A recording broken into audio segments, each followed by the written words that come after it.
Assalamu alaikum wa rahmatullah. Someone wanted to refute my previous lecture about advising the leader publicly. He did not show himself. He just took paste, copy and paste, and that was his refutation. He did not appear himself. I don't know what I call this, or I should be calling this ignorance, hiding his ignorance. I don't know. But anyway, the title of this refutation was Refuting Dmashqiyya for his claim that the Salaf allowed public advising. So they're refuting me for claiming that the Salaf had allowed public advising. The very title is a lie, because I have proved this. Number one, Abu Sa'id al-Khudri in Sahih Muslim, hadith number 78. He approved the one who advised Marwan ibn al-Hakam publicly. I'm not going to mention the detail.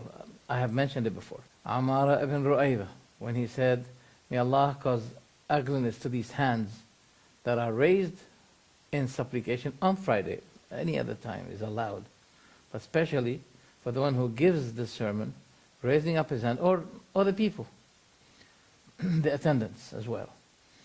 It is not allowed, and one of the companions, he criticized him for this, and he supplicated Allah against him publicly. That's in Sahih Muslim, hadith number 874.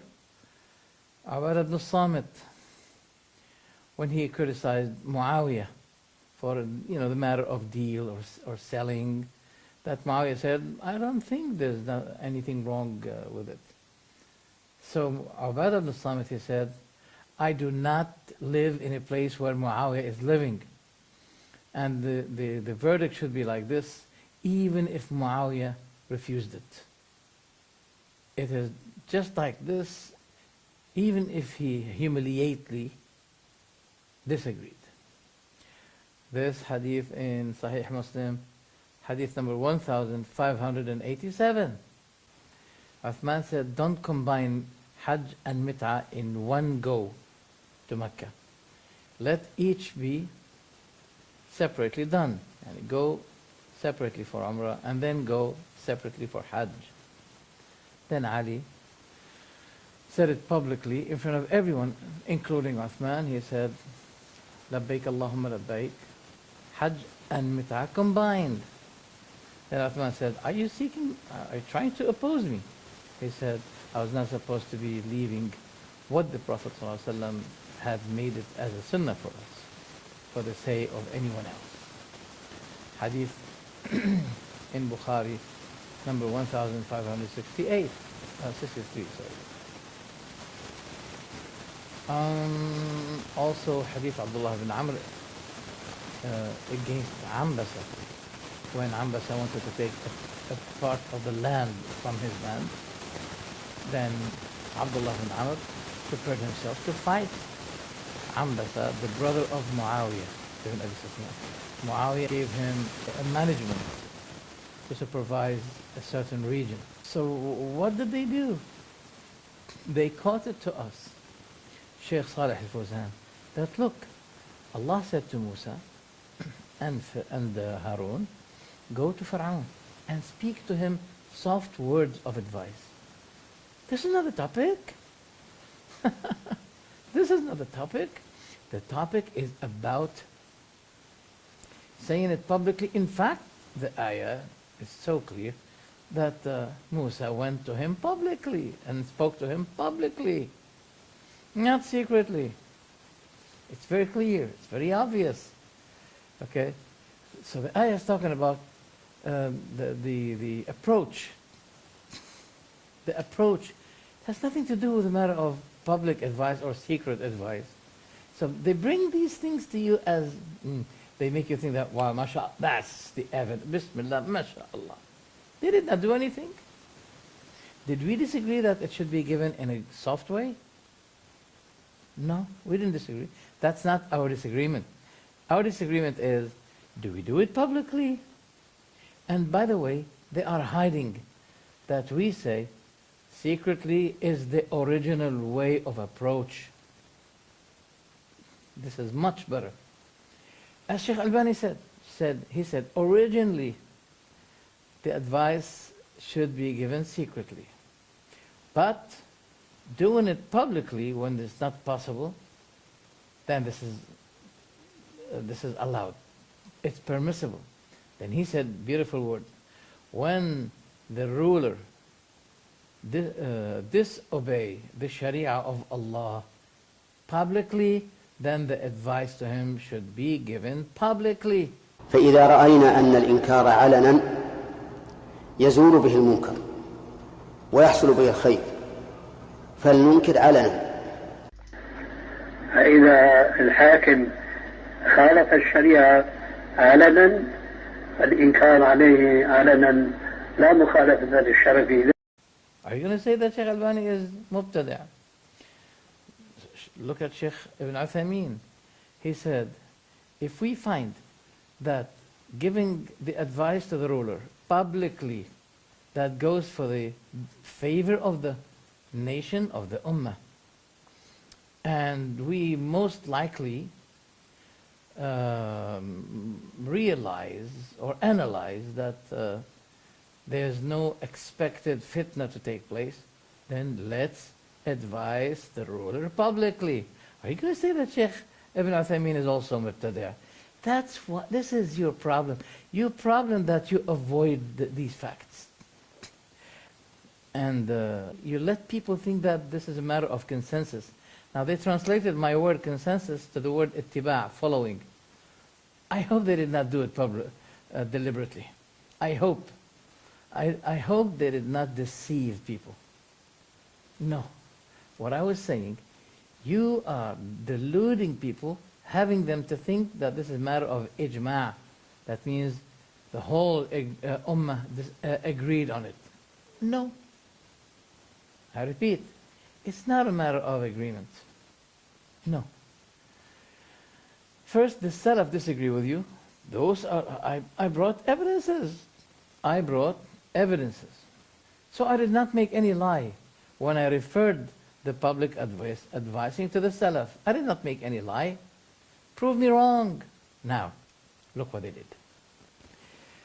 Then they came to this hadith da'if, that if you want to advise the ruler, you should not be, you should be taking his hand, speaking secretly to him. Either he accepted from you, or if he didn't, then you have done what you're supposed to be doing. They said, it is true that Ibn Hajar said it's weak, and Haythami, for example, but is this the only hadith? No, there's another hadith. Let's see what's that hadith. And that's in Sahih Muslim. People came to Usama bin Zayd, the beloved companion of Rasulullah sallallahu alaihi wasallam, the son of the beloved companion. They said to him, shouldn't you be entering to Uthman and give him some advice? Now, the brother said, wayhakum. Wayhakum, that means yani, you are getting closer to the risk, either to the punishment of Allah or to the anger of Allah. Now, he didn't say wayhakum. He said, do you think that I have to do that? Then I have to tell you what I'm doing. Wallahi, I entered to his assembly and I advised him. Now, this hadith has nothing to do with the public advising. Yes, he's showing that he gave advice secretly. Did we disagree with that? Did we say, no, that's not allowed? We do not approve this? We deny it? We said, advising secretly is better, is the original approach. But when it is not possible, then we can do it publicly. Following, but it is limited also, conditioned to what? To the safety of the ummah, and no fatna will take place, etc., etc. Okay? In the Aqeedah of Ahl Sunnah, that there's difference between the general advice and the instant denounce or reproof or blame or criticism. And that is when we see the ruler is engaged with a sin that opposes the law of Allah publicly, then the criticism should be presented or conducted publicly. But in general, the advice should be given secretly. And this hadith of Osama ibn Zayd makes it so clear. They said to him, shouldn't you go to Uthman and advise him? This is in general about the policy, about things that are going on with the Ummah, with his administration in general. So the advice should be given secretly. But when the ruler is committing something that is against the law of Allah, okay, and he's doing it publicly, then you should denounce him publicly. And by this, all the evidences can be combined and agreed without any contradiction. And please don't say that it should be done in front of him, not behind him. No. These things go according to the benefit of the Ummah. And who said that? Sheikh Ibn Uthaymeen. When he was asked, is it allowed to speak in the absence of the ruler against him, he said this goes with the benefit of the nation, of the Muslim nation. If it achieves an interest for the whole Ummah, yes. Did he say it? Yes. Listen to it. نعم. وفيه الاكتفاء بإنكار المنكر بالقول ولو في غيبة من ينكر عليه ليتعظ من يسمعه فيحذر من وقوعه. نعم. فيحذر من وقوعه. هذا الكلام يا شيخ هل يشمل سواء كان هذا الإنسان حاكم أو محكوم، علما بأنكم شيخ أفتيتم بالسنة الماضية في الحرم لأن غيبة ولاة الأمور وغيبة العلماء لا تجوز في ذلك من المفسدة. نعم. لما في ذلك من المفسدة. أما إذا كان في مصلحة فالمصلحة متبعة، وتكون الغيبة هنا نصحا لا مجرد غيبة. So the dalil they brought has nothing to do with the case. Again, those people are weak. Those people are weak. So that's why the guy did not show himself as a person who refutes me. No. He just took copy and paste. But mashallah, they have good equipment, mashallah. I wish they worked for me, mashallah. They have good editing. And instant translation. Wallahi, if they use these potentials they have, mashallah, they'll be causing many people to become Muslims. But we see them active only when they have to trace the people of da'wah like me. Anyway, there's no problem. So this another now, and at another time they bring evidence which has nothing to do with the case. Finally, they have admitted to the hadith of Abu Sa'id al-Khudri, Ammar ibn Ru'ayba. The man, he pasted a lecture from a person, I don't know him. He looks, mashallah, a good brother. May Allah bless him. The man said, as for these hadith, which indicate clearly that there is a public advice, so mashallah, alhamdulillah, so that means this person had proven himself to be the liar. First by his title, second by the admission, the confession of this man, who said, yes, as for the hadith in Sahih Muslim and Bukhari regarding Abu Sa'id al-Khudri, Ammar ibn Ru'ayba, Ubadah ibn al-Samit. Look what he said now. لما جاء في صلاة العيد وأراد مروان أن يبدأ بالخطبة قبل الصلاة، فصعد على المنبر فجذبه أبو سعيد وقال الصلاة، فجذبه مروان حتى صعد على المنبر وخطب. ثم إن أبا سعيد بين له أن السنة أن الصلاة قبل الخطبة في العيدين، فقال إن الناس لا يجلسون لنا، يعني لو صلينا مثل ما نرى الآن في كثير من الناس في صلاة العيدين يعني يقول لو صلينا ثم خطبنا ذهب الناس بعد الصلاة مباشرة ما يسمعون الخطبة، فأنا أردت أن يسمعوا. طبعا هذا خطأ، لكن الشاهد هنا أن الحضور عقلاء وولي الأمر موجود وأبو سعيد، فهنا أنكر عليه علنا.